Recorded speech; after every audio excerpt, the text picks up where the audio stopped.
नमस्कार। अखबारों से खबर में आपका स्वागत है।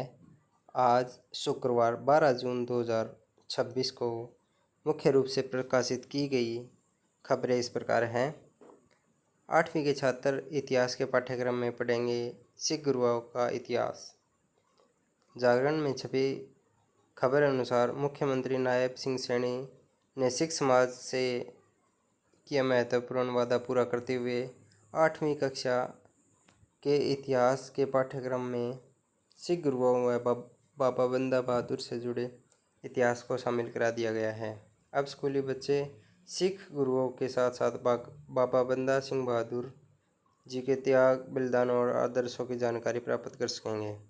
मुख्यमंत्री जी ने हरियाणा में मनाए गए श्री गुरु तेग बहादुर जी के 350वें शहीदी समागम के अवसर पर घोषणा की थी कि आने वाली पीढ़ियों को सिख इतिहास, गुरुओं के आदर्शों और उनके महान बलिदानों से परिचित कराने के लिए उन्हें स्कूली शिक्षा का हिस्सा बनाया जाएगा। सीएम ने कहा कि गुरु नानक देव जी से लेकर गुरु गोबिंद सिंह जी तक सभी सिख गुरुओं ने मानवता, समानता, सेवा, कल्याण, करुणा, भाईचारे और सामाजिक न्याय का संदेश दिया। मुख्यमंत्री के ओएसडी डॉक्टर प्रभलिन सिंह ने इस महत्वपूर्ण पहल के लिए सीएम नायब सिंह सैनी का आभार व्यक्त किया। अगली खबर है 11.5 लाख के लेन देन में के विवाद में फायरिंग में क्रिकेट कोच घायल। गुरुग्राम सेक्टर 10 स्थित एप लाइन स्कूल के समीप बुधवार देर रात करीब 11 बजे सट्टेबाजी के रुपए के लेन देन को लेकर दो पक्षों में गोली चल गई। घटना में एक युवक के पैर में गोली लग गई, जबकि मौके पर खड़ी दो गाड़ियों में तोड़फोड़ की गई। पुलिस ने कुछ ही घंटों में मुख्य आरोपी समेत दो लोगों को गिरफ्तार कर लिया। जानकारी के अनुसार घायल की पहचान गाडोली के सिकंदर के रूप में हुई। सिकंदर डीपीजी कॉलेज में क्रिकेट कोच है। पैर में गोली लगने के बाद उन्हें उपचार के लिए जिला नागरिक अस्पताल में भर्ती कराया गया।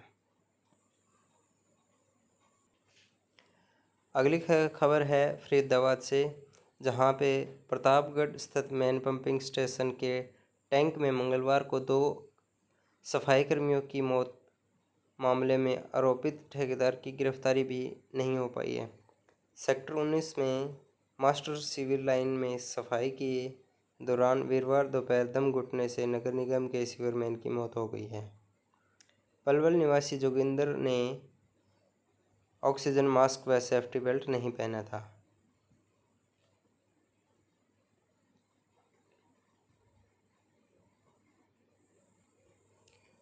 अगली खबर है पानीपत में अवैध माइनिंग की शिकायत के शक में स्कॉर्पियो से कुचले 3 दोस्त।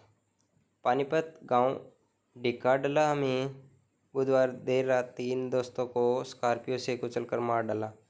मृतकों की पहचान डिकाडला के नरेंद्र, विनोद और अनिप के रूप में हुई है। परिवार के सदस्यों ने आरोप लगाया कि यह सड़क हादसा नहीं बल्कि एक सुनियोजित हत्या थी, जिसे दुर्घटना का रूप देने की कोशिश गई है। नरेंद्र खेतीबाड़ी के साथ प्रॉपर्टी का कारोबार करता था। अनिप भी बीटेक पास आउट था। तीनों बुधवार रात सड़क किनारे खड़े होकर बातें कर रहे थे, तभी तेज रफ्तार स्कॉर्पियो ने उन्हें टक्कर मार दी। परिजनों के अनुसार टक्कर इतनी भीषण थी कि नरेंद्र और अनिप की मौके पर मौत हो गई। विनोद ने अस्पताल ले जाते समय दम तोड़ दिया। हरियाणा की जज से टिंडर पर दोस्ती कर बाबूलाल की ठगी।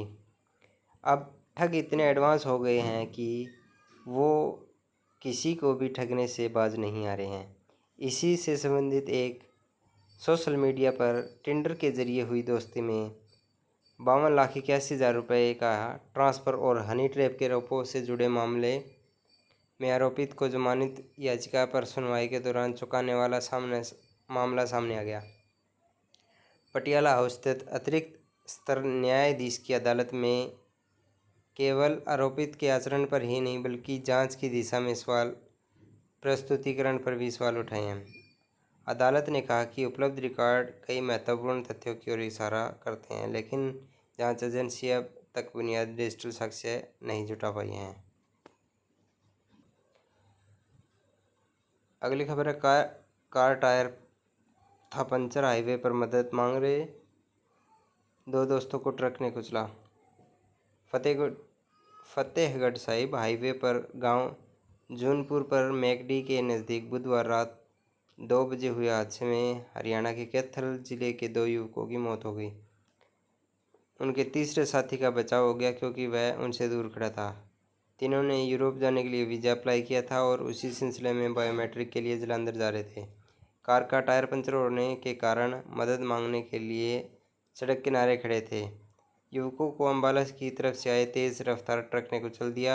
इनकी मदद के लिए रुका एक ट्रक चालक भी गंभीर से घायल हो गया। मृतकों की पहचान कार्तिक भारद्वाज निवासी गांव बरोट और रजत निवासी गांव ढांड जिला कैथल के रूप में हुई है। अगली खबर है कनीना से, जहां पर शराब के पैसे न देने पर भाई के पत्नी की हत्या कर जेठ फरार। कनीना उपमंडल क्षेत्र के गांव चेलावास में शराब की लत एक महिला की जान पर भारी पड़ गई, जहां पर आरोप है कि शराब के लिए पैसे नहीं मिलने पर एक युवक ने अपने छोटे भाई की पत्नी के सिर पर लाठी से वार कर दिया, जिसकी उसके मौके पर ही मौत हो गई। पुलिस ने हत्या का मामला दर्ज कर उसकी तलाश शुरू कर दी। अगली खबर है महिला एवं बाल विकास विभाग से, जहां पर बकाया मानदेय की मांग को लेकर आंगनवाड़ी वर्कर और हेल्परों का प्रदर्शन। पंचकुला में आंगनवाड़ी वर्कर और हेल्परों ने मंगलवार को पंचकुला स्थित महिला एवं बाल विकास विभाग के निदेशालय के बाहर प्रदर्शन कर अपने लंबित मांगों को लेकर सरकार के खिलाफ रोष व्यक्त किया है। इस प्रदर्शन का नेतृत्व आंगनवाड़ी वर्कर्स C2 की प्रधान शकुंतला ने किया। उन्होंने कहा कि आंगनवाड़ी वर्कर और हेल्पर कोई नई मांग नहीं कर रहे हैं, बल्कि पहले से स्वीकृत सुविधाओं और बकाया भुगतान का मांग कर रहे हैं। शकुंतला ने आरोप लगाया कि सितंबर 2025 के बाद केंद्र सरकार की ओर से मिलने वाला मानदेय नियमित रूप से नहीं दिया जा रहा। इसके अलावा वर्ष 2014 के बाद आंगनवाड़ी केंद्रों को आवश्यक रजिस्टर उपलब्ध नहीं करवाए गए हैं। पिछले 8-9 महीनों से अनेक आंगनवाड़ी केंद्रों का किराया लंबित है, जबकि 6-7 महीनों से लाभार्थियों के लिए पोषाहार भी उपलब्ध नहीं है।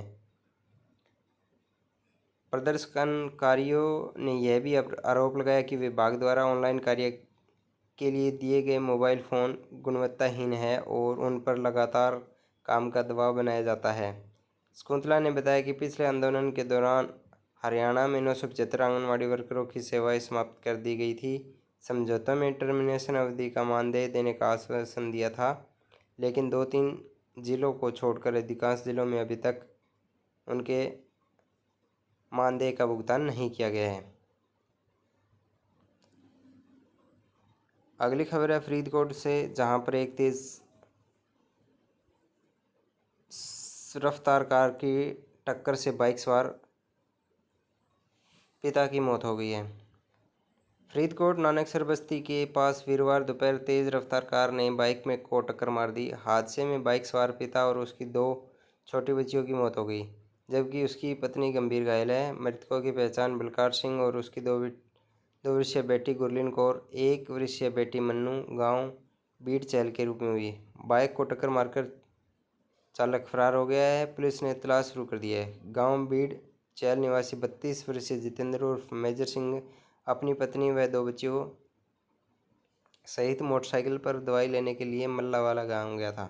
जब वे लौट रहे थे तो नानकसर बस्ती के नज़दीक तेज रफ्तार कार ने उन्हें टक्कर मार दी। अगली खबर जो सोना चांदी खरीदने वाले हैं उनके लिए है। सोना 2100 रुपये गिरा और चांदी की कीमतों में फिलहाल ना बढ़ोतरी हुई ना घटोतरी, यानी कि कोई बदलाव नहीं। नई दिल्ली पश्चिम एशिया के बढ़ते तनाव के चलते बुलियन मार्केट में निवेशकों का उत्साह कम रहा और गुरुवार को राष्ट्रीय राजधानी में सोने की कीमत 2100 रुपये गिरकर 1,53,900 रुपये प्रति 10 ग्राम हो गई। वहीं चांदी की कीमतों में कोई विशेष बदलाव नहीं हुआ। विश्लेषकों का कहना है कि पश्चिम एशिया में लंबे समय से चल रहे तनाव और नई ऊर्जा की ऊंची कीमतों और महंगाई को लेकर चिंता बढ़ा दी है, जिससे सोने के प्रति आकर्षण कम हुआ है और लोग खरीदारी कम कर रहे हैं। अगली खबर है पाकिस्तान के गुलाम कश्मीर से, जहां पर कश्मीर में लगे पाकिस्तान मुर्दाबाद व पाकिस्तानी फौजी मुर्दाबाद के नारे। गुलाम जम्मू कश्मीर में पाकिस्तान के अत्याचार के खिलाफ श्रीनगर में गुरुवार को बैनर लेकर प्रदर्शन करते गैर सरकारी संगठन association of terror victim ATV के सदस्य गुलाम जम्मू कश्मीर के लोगों पर पाकिस्तान और उनके सैन्य के प्रमुख आसिर मुनी के अत्याचार के खिलाफ कश्मीर घाटी में आवाज़ उठने लगी है। गुरुवार को श्रीनगर में एक गैर सरकारी संगठन के द्वारा कार्यालय के बाहर पाकिस्तान मुर्दाबाद, पाकिस्तानी फौजी मुर्दाबाद, पाकिस्तान का जुल्म नामंजूर नामंजूर, रावलकोट में नरसंहार बंद करे और पाकिस्तान जैसे नारे लिखे बैनर को लेकर प्रदर्शन किया गया। अगली खबर कनाडा से है, जहां पर सरकार 16 वर्ष से कम आयु के बच्चों के लिए इंटरनेट पर मीडिया प्रतिबंध की तैयारी में कनाडा सरकार ने 16 वर्ष से कम उम्र की आयु के बच्चों के लिए इंटरनेट मीडिया तक पहुंच सीमित करने के लिए उद्देश्य से संसद में बिल C-34 पेश किया है। प्रस्तावित कानून के तहत इस आयु वर्ग के बच्चों के लिए इंटरनेट मीडिया अकाउंट बनाने पर रोक लगाने का प्रावधान है। नियम तोड़ने वाली कंपनियों पर 1 करोड़ कनाडाई डॉलर या वैश्विक आय का 3% जुर्माना लगाने का प्रस्ताव पास किया गया। अगली खबर फतेहाबाद से, जहां पर भट्टुकला क्षेत्र के नहर में एक अज्ञात व्यक्ति का शव बरामद हुआ है। क्षेत्र में फतेहाबाद ब्रांच नहर में मेहूवाला हेड के पास एक अज्ञात व्यक्ति का गला सड़ा शव मिलने से हड़कंप मच गया। सूचना मिलते ही भट्टुकला थाना पुलिस मौके पर पहुंची और शव को नहर से बाहर निकाला। थाना प्रभारी राधेश्याम ने बताया कि शव लगभग 35-40 वर्षीय व्यक्ति का है, जिसकी हालत अत्यंत खराब थी। शव की पहचान के लिए फतेहाबाद नागरिक अस्पताल में मोर्चरी में 72 घंटे के लिए रखा गया है। पुलिस आसपास के क्षेत्रों से शव के बारे में जानकारी जुटाने में लगी हुई है। अगली खबर फतेहाबाद के CIA रतिया ने नशा तस्करों के खिलाफ अभियान के तहत 7 किलो 160 ग्राम डोडा पोस्त सहित पंजाब के मलोट स्थित सच्चा सौदा रोड निवासी बेअंत सिंह को गिरफ्तार किया है। पुलिस टीम मताना मोड़ क्षेत्र में गश्त कर रही थी। इसी दौरान गुप्त सूचना मिली कि एक व्यक्ति नया बस स्टैंड फतेहाबाद के नीचे नज़दीक डोडा चूरा पोस्त लेकर खड़ा है। सूचना के आधार पर पुलिस ने मौके पर दबिश दी और आरोपित को काबू कर लिया गया। तलाशी के दौरान उसके कब्जे से पिट्ठू बैग में रखी 7 किलो 160 ग्राम चूरा पोस्त बरामद हुई। अगली खबर फतेहाबाद के रतिया से है, जहां पर शहर की टिब्बा कॉलोनी के समीप लालवास कॉलोनी में बुधवार शाम एक युवक द्वारा घर में फंदा लगाकर आत्महत्या करने का मामला सामने आया है। सूचना मिलने पर शहर की थाना पुलिस मौके पर पहुंची और शव का पोस्टमार्टम के बाद शवजनों को सौंप दिया गया। मृतक की पहचान पंकज कुमार के रूप में हुई है। पुलिस को दिए बयान में मृतक के भाई सोनू ने बताया कि पंकज शहर के मुख्य बाजार में कपड़े की दुकान पर काम करता था। उसकी पत्नी पिछले कई दिनों से बीमार थी और लुधियाना के अस्पताल में उपचाराधीन थी। इसी कारण वह मानसिक रूप से काफ़ी परेशान चल रहा था। बुधवार शाम को पंकज घर में अकेला था। देर शाम उसका बेटा भी घर पहुंचा तो पंकज कमरे में पंखे से फंदे पर लटका हुआ मिला।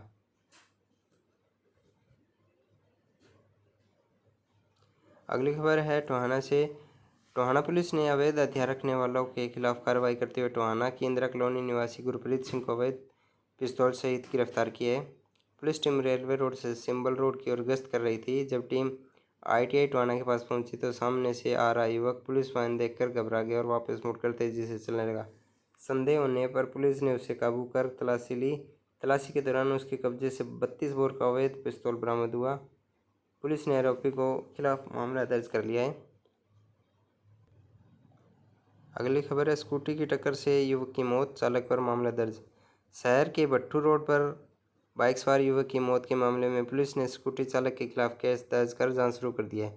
हादसे की CCTV फुटेज भी सामने आई है। पुलिस ने गजेंद्र सिंह ने बताया कि उसका भतीजा रोहित 7 जून की दोपहर बाइक लेकर उसे लेने के लिए भट्टू रोड की तरफ गया। जब रोहित शिवाज अस्पताल के सामने पहुंचा तो एक स्कूटी चालक ने अचानक बिना देखे स्कूटी मोड़ दी। इस दौरान लालबत्ती चौक की तरफ से आ रहे रोहित की बाइक स्कूटी से टकरा गई।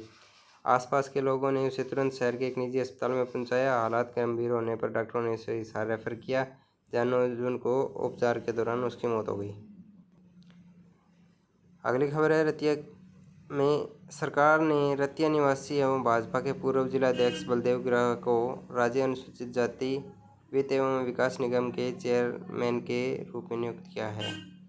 बलदेव गिरोह लंबे समय से भाजपा संगठन से जुड़े रहे और जिला के प्रमुख पकड़ीदारी चेहरे के रूप में पहचान रखते हैं। अगली खबर है छात्रों ने एक ऐसा डिवाइस बनाया है जो फसलों को बचाएगा। झारखंड के जंगली इलाकों में जानवरों को फसलें तबाह कर रही हैं, इससे वहाँ के किसान बेहद परेशान हैं। अब रांची के छात्र रवि अवे मोहन कुमार शुक्ला ने उन्हें राहत की राय दिखाई। उन्होंने इनोबॉक्स नाम का एक AI पावर्ड सुरक्षा उपकरण बनाया। यह डिवाइस बिना जानवरों को नुकसान पहुंचाए उन्हें खेत से बाहर निकाल देता है। अगली खबर है चंडीगढ़ से। जनवरी 2023 में गुरुग्राम में कार के अंदर खून से लथपथ मिले प्रॉपर्टी कारोबारी अनिल कुमार की मौत के मामले में CBI ने जांच में बड़ा खुलासा किया है। जांच एजेंसी ने अपनी रिपोर्ट में निष्कर्ष निकाला कि अनिल कुमार की हत्या नहीं हुई, बल्कि उन्हें सवै कनपट्टी पर गोली मारकर आत्महत्या की थी। इसके साथ ही मामले में नामजद 5 आरोपियों को भी क्लीन चिट दे दी गई है। CBI ने पंचकुला स्थित विशेष अदालत में अनट्रेस कैंसिलेशन रिपोर्ट दाखिल की गई, जिसे कंट्रोल कोर्ट ने मंजूर करते हुए केस को बंद कर दिया है। अगली खबर है चंडीगढ़ से।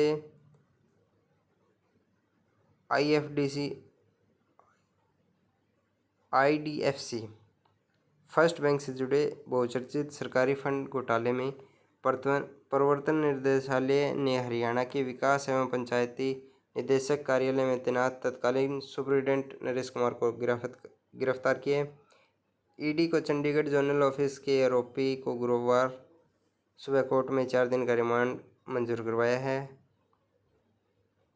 यह कार्रवाई मनी लॉन्ड्रिंग रोकथाम अधिनियम के तहत की गई है। जांच में सामने आया कि आरोपी नरेश को रिश्वत में 1.5 करोड़ रुपए स्वास्थ्य देश प्रोजेक्ट सेल कंपनी के जरिए खाते में मिले। इसके अलावा उन्हें एक फॉर्च्यूनर गाड़ी भी गिफ्ट में मिली है। हरियाणा एंटी करप्शन ब्यूरो और दिल्ली CBI के बाद अब ED ने इस मामले में एक-एक करके नामजद आरोपियों को गिरफ्तार करना शुरू कर दिया है। अगली खबर है कैथल से। हरियाणा के में तालाबों की ज़मीन पर बने हुए अवैध कब्जों के खिलाफ अब प्रदेश भर में कार्रवाई की जाएगी।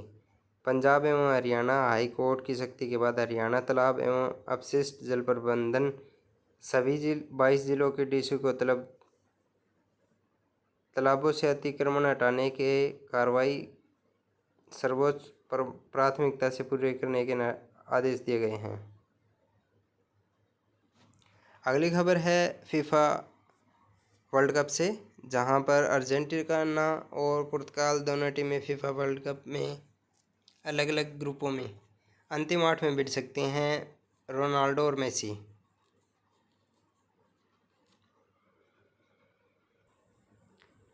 अगली खबर है जो हमारी वैकेंसी से संबंधित है। जितने भी हमारे जॉब को ढूंढ रहे हैं वो है PM श्री स्कूल जवाहर नवोदय रेवाड़ी के अंदर वैकेंसी निकली है, जहां पर योग शिक्षक, volleyball coach, kabaddi kho kho coach, शास्त्रीय नृत्य, कथक और हेल्थ केयर, उसके साथ है अटल लैब इंस्ट्रक्टर, TGT सामाजिक विज्ञान इंग्लिश मीडियम से, उसके साथ है सेल्फ डिफेंस कोच गर्ल्स के लिए वैकेंसी निकली हुई है। अगली खबर है नई दिल्ली से, जहां पे पंजाबी गायक गुरु रंधावा से जुड़े जिम पे फायरिंग की गई है। बाहरी दिल्ली के पश्चिम विहार इलाके में गुरुवार तड़के पंजाबी गायक गुरु रंधावा से जुड़े जिम पर 2 बाइक सवार युवकों ने फायरिंग की है। फायरिंग में 7 राउंड फायर किए गए हैं, जिसकी लॉरेंस बिश्नोई गैंग के अनिल पंडित ग्रुप ने सोशल मीडिया पोस्ट के जरिए इसकी जिम्मेदारी ली है। अगली खबर फतेहाबाद के नशा तस्करों के खिलाफ चलाए जा रहे अभियान के तहत CIA रतिया पुलिस ने बड़ी कार्रवाई करते हुए 7 किलो 160 ग्राम डोडा पोस्ट सहित एक आरोपी को गिरफ्तार किया गया है। अगली खबर है फतेहाबाद के भुन्ना से, जहां पर ऑनलाइन निवेश के नाम पर लोगों को झांसा देकर साइबर ठगी करने वाले गिरोह के 2 सदस्यों को गिरफ्तार कर आरोपियों की पहचान राजस्थान के टोंक जिले के गांव बनेठा निवासी शिवलाल और तेजपाल चौपदार के रूप में है। पुलिस ने कानूनी प्रक्रिया पूरी की है। दोनों को जमानत पर रिहा कर दिया गया है। थाना प्रभारी विजेंद्र सिंह हुड्डा ने बताया कि धौलो निवासी सुनीता देवी ने शिकायत दी कि सुनीता ने टेलीग्राम पर निवेश का विज्ञापन देखा। विज्ञापन में कम समय में ज़्यादा मुनाफे का दावा था। आरोपी ने निवेश के नाम पर अलग अलग यूपीआई आईडी में चरणबद्ध तरीके से 39,615 रुपये ट्रांसफ़र करवा लिया।